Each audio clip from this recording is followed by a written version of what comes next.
that's part of my reflection, that music, and just a reminder that self-reflection is so important, and just appreciate the things that are around us despite all the adversities that we each may be encountering in our respective organizations, or all the other noise that may be occurring outside of us. Sometimes just being in the moment and realizing all the beauty that's around us, and just what a wonderful world it is that we're blessed to live in. So with that being said, I'm going to quickly go through these slide decks. Obviously, if there's any questions out in the audience, you're welcome to ask. And then we have the pleasure of having Dr. Kyle Uveling giving us a presentation on common cardiac conditions. So I want to make sure we have ample time to cover his material and allow you each to ask clinical questions. So just very briefly, we have seen significant improvement in, well, I shouldn't say significant, but we have seen some improvement in our 14-day average and our past 7-day average down to 8%. I just included kind of where we were 2 weeks ago, where we were a week ago, just so you can kind of see the trends there. Specifically, there has been some small shifts in counties, but for the most part, those numbers and county top 10 levels have stayed relatively consistent. Unfortunately, multiple people were on vacation this week, so I'm using some old data that I was able to compile. So this was the final statewide report from the 22nd, so on Friday.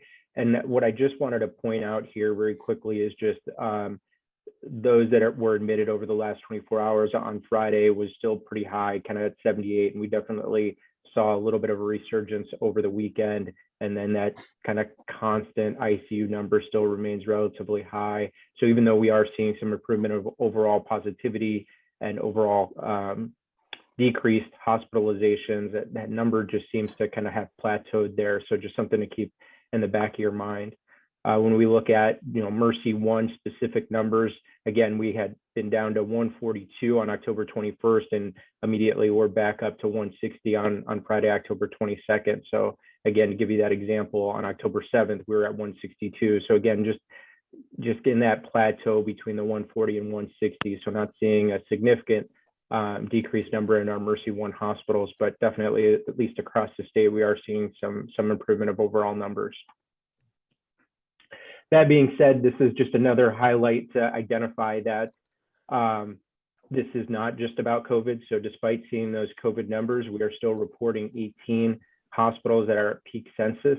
So 61 ICU beds available kind of across the state, 13 PICU beds that are currently available as well. So again, 18 hospitals currently reporting peak census, 24 was the peak last week. So despite seeing about 150 decrease in patients occupying COVID beds last week, we're still seeing significant peak census, which just again reiterates that this concern is not just predicated on COVID, but workforce and other factors that we're all experiencing right now.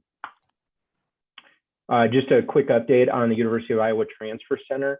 I don't know if Diane Murphy has joined us or if she's going to be able to join us, but I do know there was a discussion that they are likely not going to pursue the transfer center model for the state. I think there was some significant concerns on the ability to staff and the volume of calls, but again, the last update that I received late last week was that they were not moving forward with a statewide transfer center. I don't know, Mike, if you've heard anything differently. No, I haven't heard anything. No, I haven't heard anything either. I can carry on. Thanks.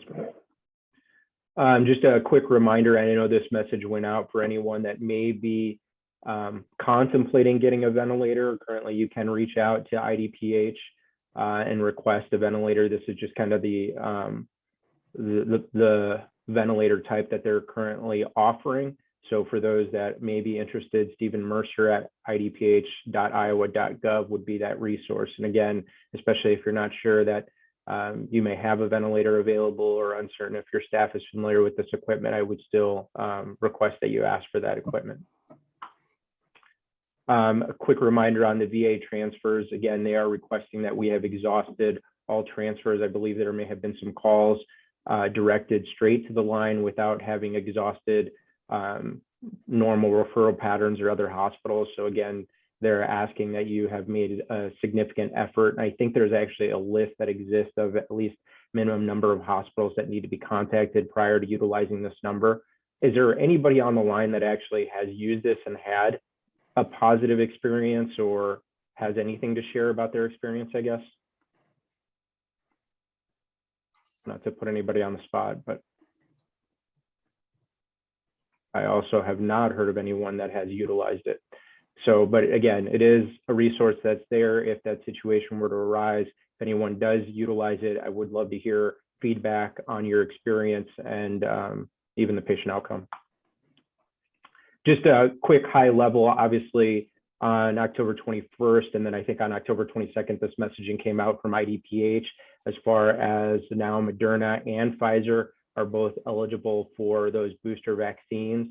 Johnson & Johnson also eligible at 2 months. And then there has been this discussion on the mix and match. So meaning that if you completed a series of Pfizer or completed a series of Moderna, that you could receive either or of the vaccine as your booster. Obviously, the recommendation would be to stay consistent with what your primary dosing was. However, if it's unknown or cannot be validated, that you could mix and match between the mRNA vaccines. So again, very high level, there's some dosing suggestions here. And then again, the Janssen, because of the one dose at 2 months, they're saying the booster could be recommended. Other quick update was on Pediatrics. So Pediatrics is not there yet. So I know we've had a lot of questions on if we're offering vaccines for pediatric patients. So likely that recommendation looks like we will not have that until maybe November 3rd or thereafter. So again, at this point, no update on the 5 to 11 pediatric vaccines at this time, but more to come. Yeah, I know. There is a CDC clinical outreach and communication call tomorrow at 1 p.m. Central. So if anyone is interested in this information, I'm happy to share it. But otherwise, just know that there is a call specifically for providers just to go over that current recommendations and any questions that individuals may have. I know we received questions on who qualifies, and it's a pretty liberal approach in regards to anyone who's in a high risk potential exposed area, and how we interpret that definition has really been very loose, and it's obviously up to the patient to articulate that they are there for the booster, and there's no specific requirement at this time to substantiate the rationale for the booster. So again, pretty liberal approach for obtaining the booster at this time. From a MARCOM's approach, again, just continue to raise awareness around COVID-19 and current state. There was a video shared late last week from North Iowa that just showed Dr. Summerfield and the impact that he is and his team has endured during the pandemic, and we'll continue to kind of share such videos just to get it out to the general community and public. We continue to update our colleague and clinician hub. So again, if you have any questions, usually can go there. If it's not available, obviously you're welcome to contact me. Really quick, I think I saw Dr. Monternock on the call. Do you have any updates on North Iowa? Yeah, so we've got a little breathing room today. So we've, from a COVID perspective, your numbers were correct. So we got 22 positive COVIDs in-house. Let me grab my glasses again real quick. 15 of those are on our specific COVID unit. One of those is peds. And then 6 are COVID in our ICU.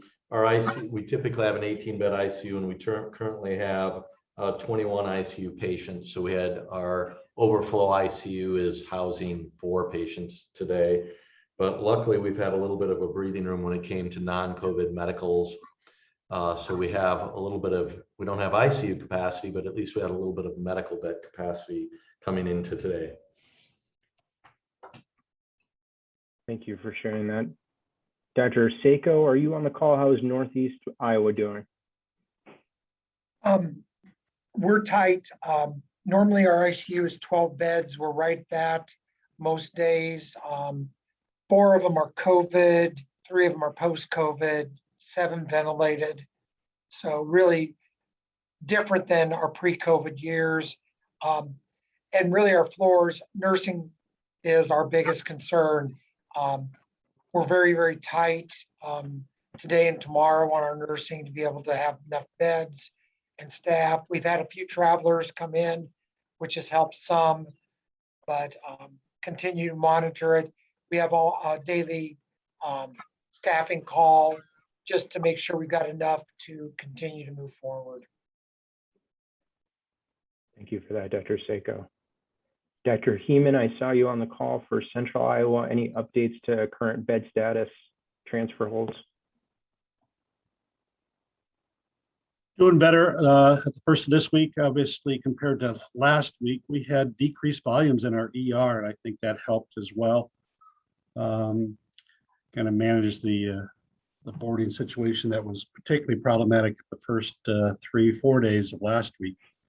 We do have a couple of ICU boarders in our ER right now. They've opened up extra ICU beds in our PACU.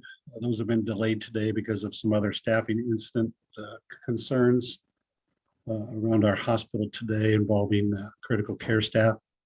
And I think we're boarding presently 8 med-surg tele in our ER.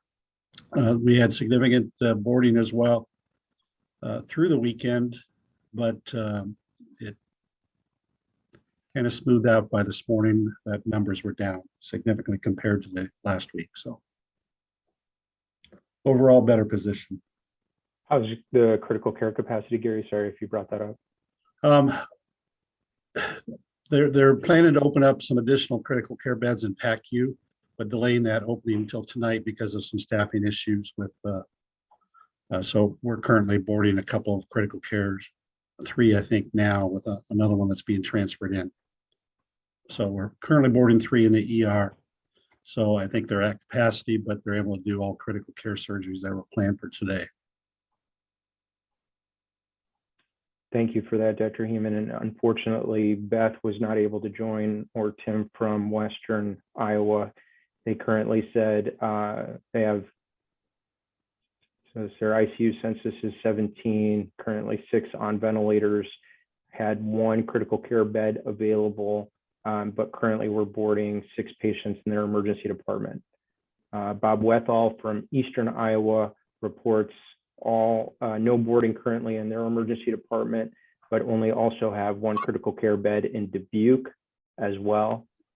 So again, just pretty limited ICU stay. Med-surg, they did have a number of beds available in the acute care area. I don't know, Amy Parentes, if you're on for Clinton or if anybody's on for Clinton. I know they had reported peak census, at least in EM resource, but I had not had an opportunity to touch base with anyone from Clinton, Iowa. So again, bed status continues to be evaluated on a routine basis. Consistency is key. Obviously, keeping those lines of communication open. If there's additional information that you would like to hear in these 15 minutes, please let me know. I'm happy to add that information, but always good just to know where the state is in regards to MercyOne and where locations might have beds available. With that being said, Dr. Ubeling has given us the honor of blessing us with his presence, and he is going to be doing a quick talk on common cardiac conditions. So I'm going to transition this over to you, Kyle, and I'll let you further introduce yourself and background, if that's great. Absolutely. Thanks, Dr. Carrion. My name is Kyle Uveling. I'm a cardiologist with MercyOne Iowa Heart Center. I'm based out of the Carroll, Iowa office in Western Iowa. So St. Anthony Hospital in Carroll is a regional hospital. We're not critical access, nor are we anything near a tertiary care hospital. We have a 6-bed intensive care unit, but we do not have any critical care pulmonology in-house. So a lot of the critical care medicine is done by family medicine, internal medicine, and cardiology. We do not have a catheterization lab. We have an electrophysiologist partner of mine here in Carroll. So we do mainly medical non-invasive treatment of cardiac conditions. And that's kind of what we're going to go through today. I prepared this presentation specifically for hospitals that are looking for non-invasive management of therapies. Dr. Karen and I reviewed some of this beforehand, and some of the doses that we're going to go over are going to be a little gentler than what we would use, say, at MercyOne Des Moines Medical Center's ER, because what I want to avoid is any adverse effects for hospitals, for providers, for nurses who are not used to taking care of these conditions, but things that I think we can help out our tertiary care centers with by keeping some of these things at our local hospitals, because even if they're not things that would go to MercyOne Des Moines intensive care unit, by freeing up a tele bed in Des Moines, that makes it easier to transition out an intensive care patient, hopefully opening up an intensive care patient for those patients that will really need it in the future. So I'm going to try to share my screen here and see if this will go to my presentation here. And that didn't. Looks good. Do you guys have a PowerPoint up on your guys' We screen? do. We do. Fantastic. All right. So the three topics we're going to cover is AFib with RVR. We're going to cover decompensated heart failure, and we're going to cover ACS, both unstable angina and non-ST elevation myocardial infarction. A vast majority of these patients are going to be able to be cared for non-invasively and locally.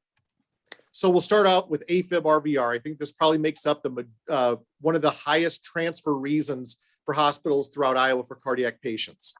So it's an irregular rhythm without discernible P waves on an electrocardiogram. And for it to be rapid, it should have a ventricular rate greater than 100 beats per minute.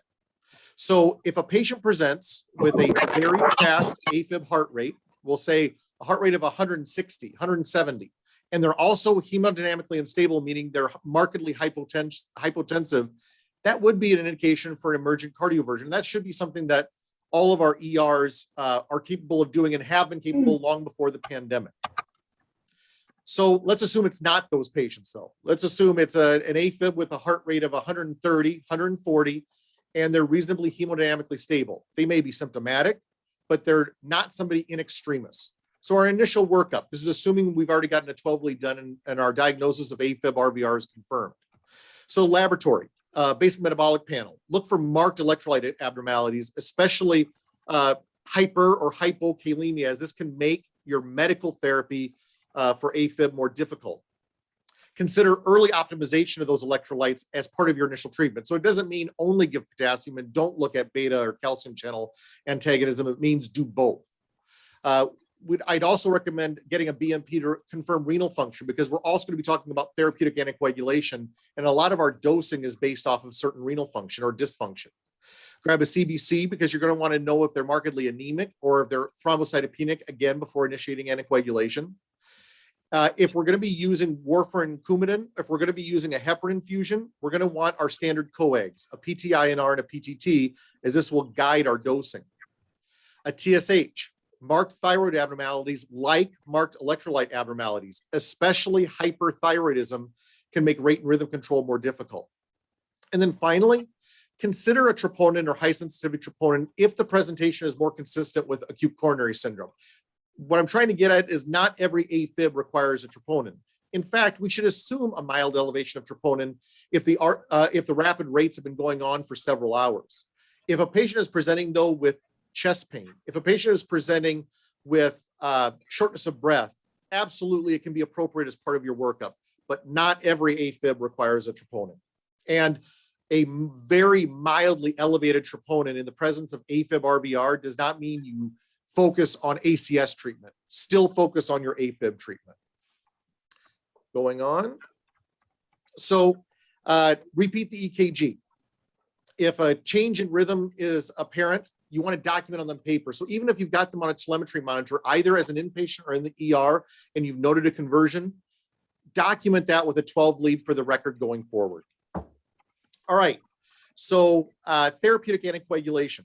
For a new diagnosis of AFib RVR, for a previous diagnosis of paroxysmal AFib, but now they're presenting in RVR, you're almost always going to start therapeutic anticoagulation, and this is regardless of CHADS 2 VASC score, because there's a potential of needing a cardioversion in the urgent future. So if the patient has been in AFib for less than 24 hours and they convert, you can base your therapeutic anticoagulation on their CHADS 2 VASC.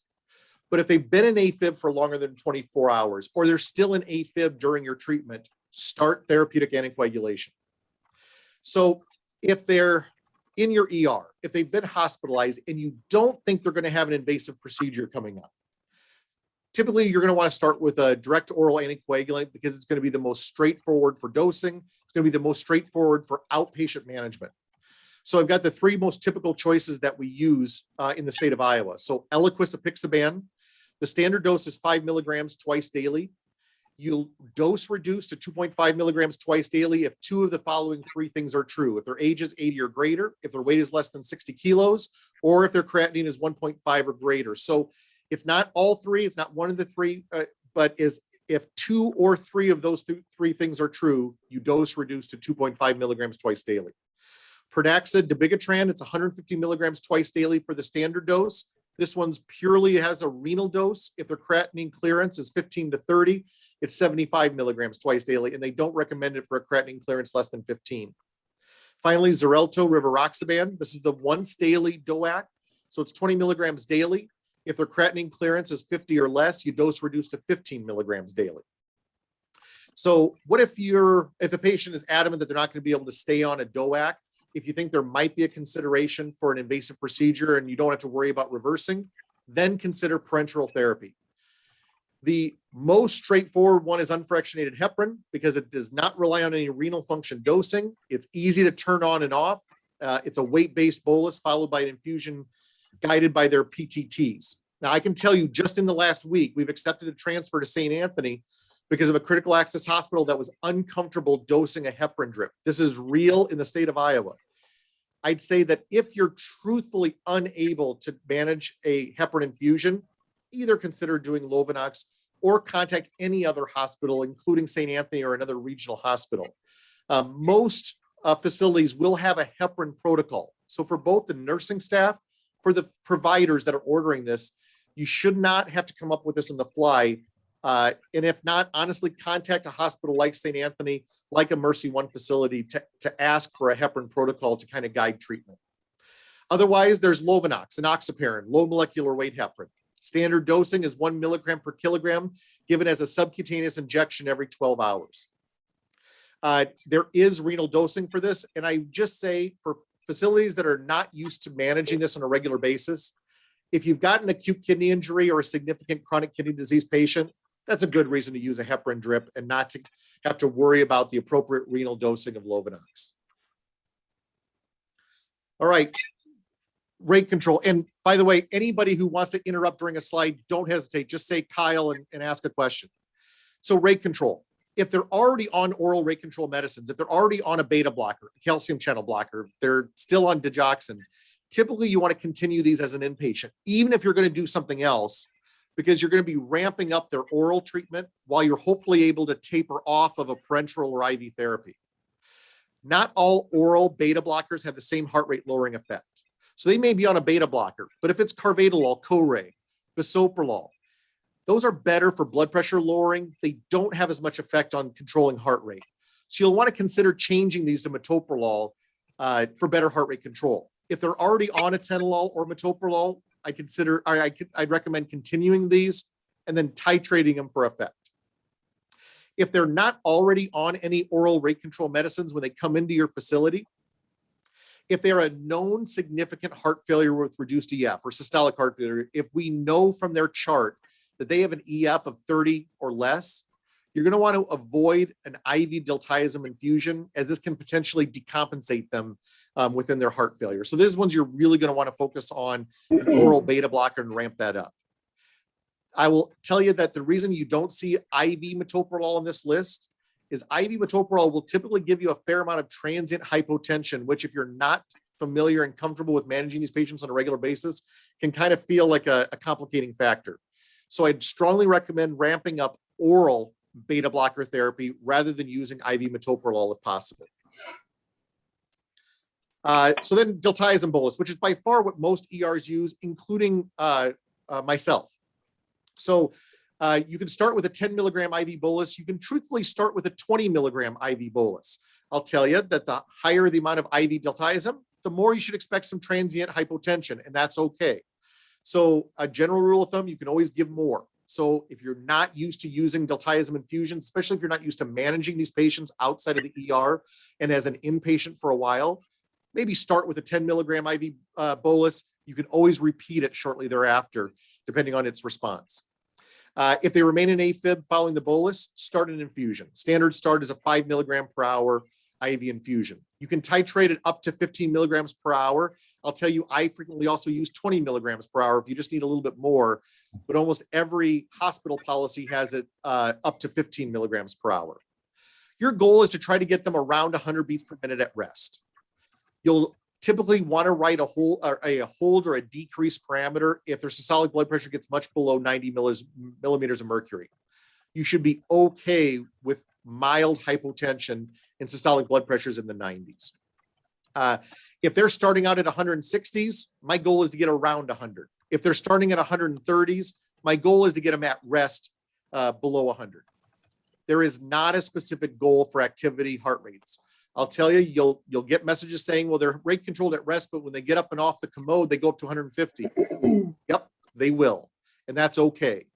The goal for heart rate control for AFib RVR is to get their resting heartbeat under control. So if they're on a diltiazem infusion, you should be trying at least twice a day to be ramping up their oral regimen as you're titrating down and then off the diltiazem. All right. Does anybody want to talk about any more AFib before we move on to heart failure? Hearing none, moving on. All right. So if you can tell, I haven't said systolic heart failure or diastolic heart failure. I just said heart failure. We'll worry about the rest as we go through the hospitalization. So their clinical presentation, shortness of breath, especially positional shortness of breath like orthopnea, new or worsening edema, and chest pain. Signs that you should note on your initial evaluation: recent weight gain, edema on exam, a beta natriuretic peptide or a pro-beta natriuretic peptide elevated above their baseline, a chest x-ray that shows pulmonary congestions or pleural effusions. Your initial workup, an EKG. Look for a precipitating diagnosis. Somebody could have mild hypertensive heart disease, but AFib RVR tips them over into heart failure. Look for STEMI. Other things that'll show up on an EKG that might mean that their heart failure is not their primary diagnosis, it's their secondary diagnosis. Lab, CBC. Severe anemia can cause a high output heart failure. Severe anemia can take a compensated heart failure patient and turn them into a decompensated heart failure patient. And I'm not talking about a hemoglobin of 11. I'm talking about a hemoglobin of 6. CMP, complete metabolic profile. Similar to what we talked about for AFib management, you're going to want to know their baseline renal function and potassium prior to initiating diuretics. Ascites from liver disease can mimic heart failure symptoms. It can cause impaired renal function from intra-abdominal hypertension. So not just a basic metabolic panel, but a complete metabolic panel to confirm reasonably normal liver function. You should accept a little bit of elevated transaminase level from congestion, which is expected. And then a BNP. A BNP is not the most useful thing to decide, is this or is this not heart failure? It's really useful though for comparison. So if somebody's had a history of heart failure, it's really nice to know what their admission and discharge BNP levels are. So that should they represent a BNP level of 400 when their last admission was for 3,000, that's helpful. Likewise, if their BNP level this time is 2,000 and their last time was 500, that's helpful. So not necessarily as a yes or a no, is this heart failure, but as a comparison to previous, it's very useful. So treatment, as always, correct the underlying disorder. If it's AFib, get their heart rate under control. If it's severe anemia, consider transfusion. If it's significant hypoxia from COVID-19 from pneumonia, treat that also. And then IV diuresis. Regardless if it's systolic or diastolic heart failure, IV diuresis is going to be part of your initial treatment. Base your initial dose based on the patient's baseline dose. A good general rule of thumb that will be effective and not necessarily get you in trouble, double a patient's baseline dose. So if they're not on loop diuretics at all, consider using IV Lasix furosemide 40 to 80 milligrams at first. It may seem counterintuitive if you're not used to dealing with heart failure a lot, but if someone's renal function is impaired at baseline, they're going to actually need a stronger IV diuretic dose to be effective. So if their baseline creatinine is greater than 2, you're typically going to need at least 80 milligrams of IV Lasix with your initial dose to achieve a good diuretic effect. So let's say they're already on Lasix 80 milligrams BID twice daily. Consider switching that to a more potent, a more bioavailable loop diuretic like bumetanide Bumex to be effective. In general, the conversion between Lasix to Bumex is about 40 milligrams of Lasix equals 1 milligram of Bumex. So if they're already on 80 twice a day of Lasix, that's kind of like already being on 2 BID of Bumex. So you're going to want to increase that if you're going to want to increase their diuretic effect. So start with something like 3 milligrams IV BID. If you're making the diagnosis in the ER or as an inpatient for decompensated heart failure, use IV diuretics initially. The bioavailability of oral diuretics is very much dependent on how well they're absorbed. And if you've got a fair amount of gut edema, they might swallow 80 milligrams of Lasix, but they may not get 80 milligrams of Lasix to their kidneys. So start with IV diuretics that are not dependent on gut absorption. In the inpatient setting, follow their basic metabolic panel daily, at least. Replace potassium as indicated. I would recommend remaining on IV diuretics until you think they're about 24 hours from discharge. I strongly recommend initiating or transitioning from IV to oral prior to discharging them home so you can make sure that they're still trending back towards normal. You don't want to see an IV on day 4, oral on day 5, and they've gained 4 pounds on that oral day. That might mean that they weren't yet ready for oral transition, and you might need to go back to IV. Utilize beta antagonists to bring the resting heart rate less than 80 beats per minute at rest. And again, this is regardless if it's systolic or diastolic. Diastolic heart failure is very much dependent on blood pressure control and heart rate control. You want to increase that filling time to allow for an efficient heartbeat. So regardless of the type of heart failure, you do want to control the resting heartbeat. And beta blockers, beta antagonists are your best use for this. If you have known systolic heart failure, then also initiate an angiotensin receptor blocker as blood pressure allows. Now, this is a change compared to many of us who've been practicing for years, is that we use an ACE inhibitor or an ARB, but I'll tell you, for systolic heart failure, the evidence for more advanced therapies like Entresto, sacubitril valsartan, it's much easier to transition from an ARB to Entresto as an outpatient than it is from an ACE to Entresto. So if you're initiating this brand new, it's no harder to introduce losartan 25 than it is lisinopril 5. So I tell you, if it's known systolic heart failure and you're just starting to ramp up this treatment as an inpatient, start with an ARB. It'll make life a lot easier as an outpatient. And then counsel the patient. This is not all about drugs. If they got admitted after a salt load, counsel them on sodium moderation, counsel them on blood pressure control, as those two things are the most common triggers for heart failure decompensations. All right, anything with heart failure before we move on? All right, moving on to ACS. So this is unstable angina and non-ST elevation myocardial infarction. All of the tertiary care centers acknowledge that a level 1 ST elevation MI is still an emergent transfer to a cath lab capable tertiary care center.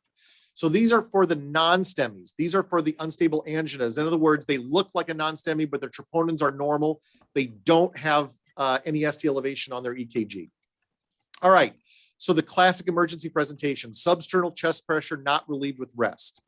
Their ECG will show no new injury changes. So they will not show ST elevation. They may show T-wave inversion. They may show ST segment depression. They may show nothing new. Their laboratory. So in the state of Iowa, a lot of our hospitals have transitioned from a troponin to a high sensitivity troponin. So I've given both of the normal values. And these are where you'll get a little bit of hospital to hospital variation. But I'll tell you, those numbers on the screen are the generally accepted true normals at almost every major medical center. So for a standard troponin, if it's less than 0.5, that is considered normal or at worst indeterminate. If it's a high sensitivity troponin, you have gender differences. For males, a level of less than or equal to 76, for females less than or equal to 51. So if those troponins or high sensitivity troponins are normal or at worst indeterminate, you'd label that as unstable angina. If they are above those limits, then you would label it as a myocardial infarction. It may end up being due to something else like sepsis, et cetera. But if they're under those levels, I would not call that a myocardial infarction. I'd call it at worst unstable angina. All right, initial workup. Obviously troponin and then serial troponins. And this is where the high sensitivity troponin does have a benefit in quick rechecks. So the standard troponin has always been Q6 hours for 3 total. Your initial presentation, 6 hour later, 12 hour later. For a high sensitivity troponin, the schedule is your initial presentation, 1 hour later, 3 hours later.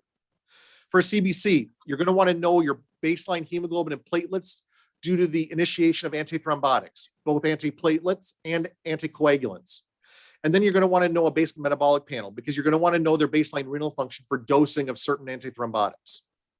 Chest x-ray, you're going to want to evaluate for other causes of chest pain. These should be standard on every initial presentation of acute coronary syndrome. And then initial treatment.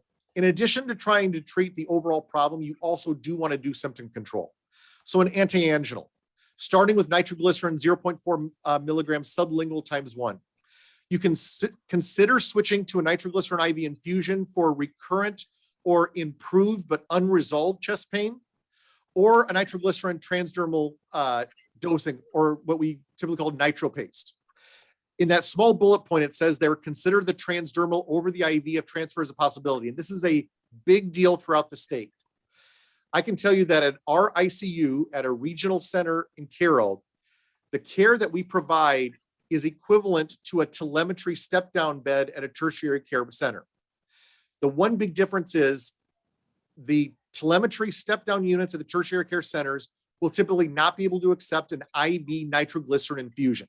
They can accept a transdermal nitroglycerin dose.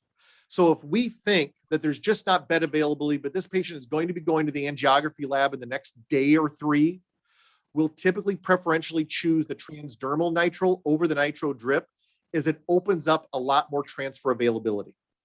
If you know that this is a patient who might be a very senior citizen status, and they have made it clear that they want to be medically managed through this episode, they do not wish transfer, absolutely use a nitroglycerin infusion. It is easier to titrate. It is easier to use, in my feeling, as a provider than the paste. And then therapeutic anticoagulation.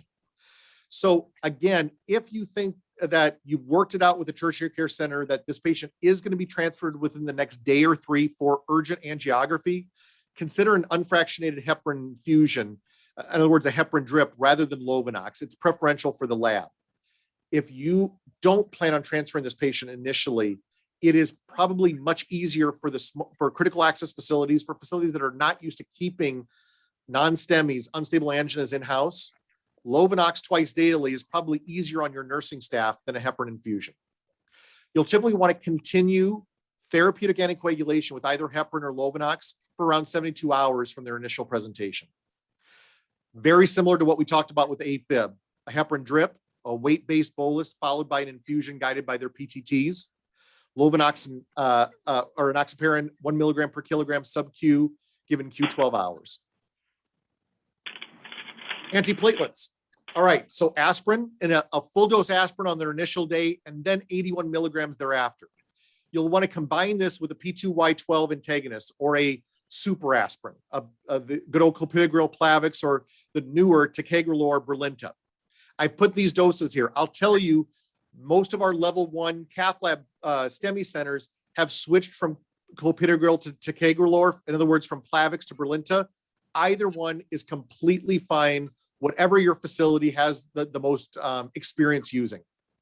So for patients that are going to be initial medical management patients, for Plavix, it's 300 milligrams of their initial dose, and then starting the next hospital day, 75 milligrams daily. If it's Brilinta, it's 100 milligrams on their initial presentation, and then 90 milligrams twice daily on their next hospital day. If this patient decompensates, if they're on Plavix, and all of a sudden they're going to be rushed into the cath lab immediately, emergently, possibly by air transport, it's actually a higher loading dose. It's 600 milligrams instead of the 300, because what you're trying to do is get as much activity as quick as possible on the platelets. But for what patients we're really guiding this talk for patients that we're going to be medically managing in our own facilities, a 300 bolus followed by 75 milligrams next day, or 180 of Brilinta followed by 90 BID next day. And then an oral beta antagonist, a beta blocker. If the patient's already on a beta blocker and they're hemodynamically stable, continue the same beta blocker. We want to avoid IV beta blockers with ACS because the transient hypotension can actually worsen their symptoms. It can worsen their hemodynamics. It is absolutely still reasonable to use if they're coming in as a non-STEMI and they're in sinus tach going 130, and you want to start bringing down that heart rate quicker. But if this is somebody whose heart rate is not markedly elevated, try to avoid IV beta blockers. If they're not on anything, metoprolol tartrate 12.5 milligrams is initial dose. I personally recommend starting with a lower dose and more frequent dosing. So instead of 50 BID, maybe 12.5 TID. And you just make small adjustments as you're able to watch how their hemodynamics respond.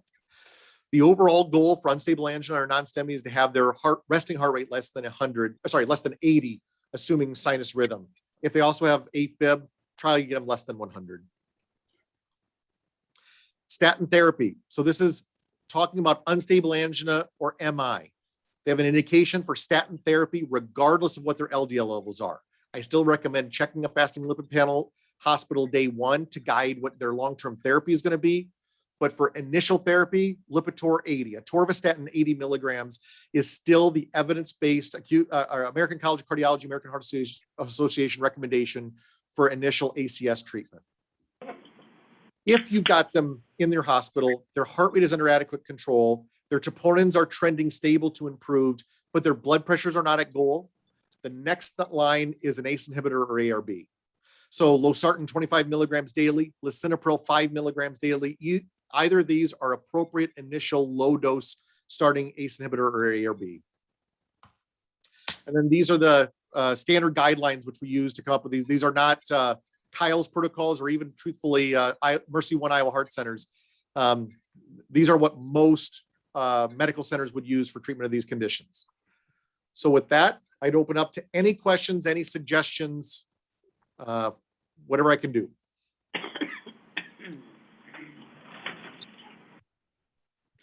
And Dr. Carrion, I believe on all the invitations for this meeting, you sent out this in a PDF form, correct? Correct. It would have been sent out with the agenda late last week, and we will send recordings if desired. We have shared the YouTube link, which we will upload these to the YouTube link so that all the recordings for these statewide sessions are available to anyone at any time. So Dr. Carrion mentioned Dr. Summerfield's video that was publicized last week. Dr. Summerfield's a classmate of mine. His wife's another physician also up in Mason City. If you guys haven't seen this kind of a day in the life of an ICU doc, I strongly recommend pass it around to your medical staffs at your various hospitals because the incredible work that our critical care pulmonology colleagues have been doing for nearly 20 months is it's really something. And if we can take some of the workload off by keeping some more of these patients that can be treated medically at our local facilities and allowing for better throughput at the major medical centers, we're really doing a big help to our colleagues. I have a question. Please. Do you ever use amiodarone for AFib and RVR? Absolutely, especially for those unstable patients that we're going to be doing a more urgent cardioversion. Okay. So there's similar to your ACLS training for things like ventricular tachycardia, ventricular fibrillation. We will frequently use IV amiodarone if we're considering an urgent cardioversion. Okay, thank you. No, thank you.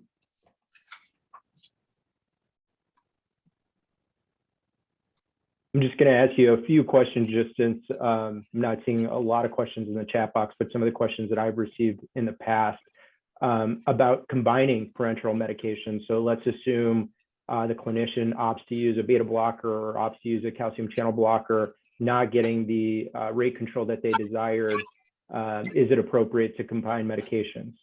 Absolutely appropriate. So I can tell you, I probably 75% of the Afib RVRs that I get consulted on are started on an IV calcium channel blocker like diltiazem, and then oral beta blocker at the same time as we're trying to figure out what their outpatient regimen is going to be. So combining a non-dihydropyridine calcium channel blocker like diltiazem or verapamil. The reason I specified that is a dihydropyridine calcium channel blocker like amlodipine and felodipine, good blood pressure drug, but has no effect on AFib. With an oral beta blocker that also focuses on heart rate control like metoprolol and atenolol, completely reasonable. I'm a big fan of small doses, but frequent dosing, just to make sure you don't get behind the 8 ball with hypotension. And that was going to be my follow-up question to you is what is essentially what the nurse would be concerned with these parenteral medications? So the nice thing about an IV diltiazem infusion is it's titratable. The length of action is extremely short. So if you're noticing more hypotension, you titrate down for a while. You might look for other things. You might add digoxin. The one thing about an IV diltiazem infusion, and this is where I'll rely on my nursing colleagues that have far better expertise than I, there's certain interactions on what can flow through the same IV, things like that. So that's also why I focus on a lot of oral beta blocker therapy, is because you don't have to worry as much about IV compatibility when you're using the oral medicines. I will give a little tip because of that previous question about IV amiodarone. I think almost every EHR in the world will warn about using diltiazem and amiodarone at the same time. You can absolutely use diltiazem and amiodarone at the same time.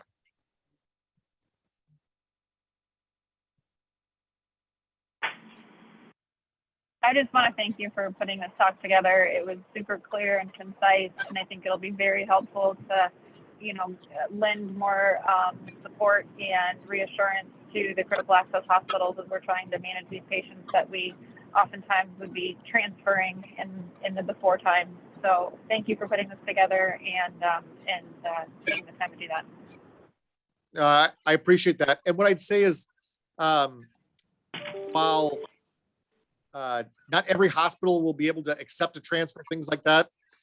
Honestly, if most of your facilities on this call have an outreach cardiology clinic or an outreach cardiology clinic nearby, call that center. I'll tell you that I'd probably say 50% of my phone calls on call for the last several months have been helping phone management at local facilities.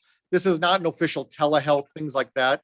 But if I can help a family medicine doc or a PA in the ER or an internal medicine doc get through a night of Afib management or medical management of MI, I'm more than happy to, if our beds are full locally. So what I'd say is I won't speak for every physician at every facility, but most of us are willing to try to help out, to offer some initial recommendations and say, call me back in a few hours if you need further recommendations.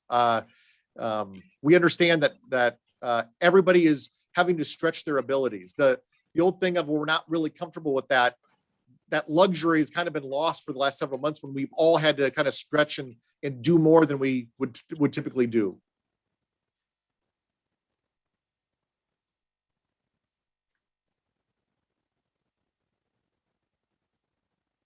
Any other questions that might exist out there?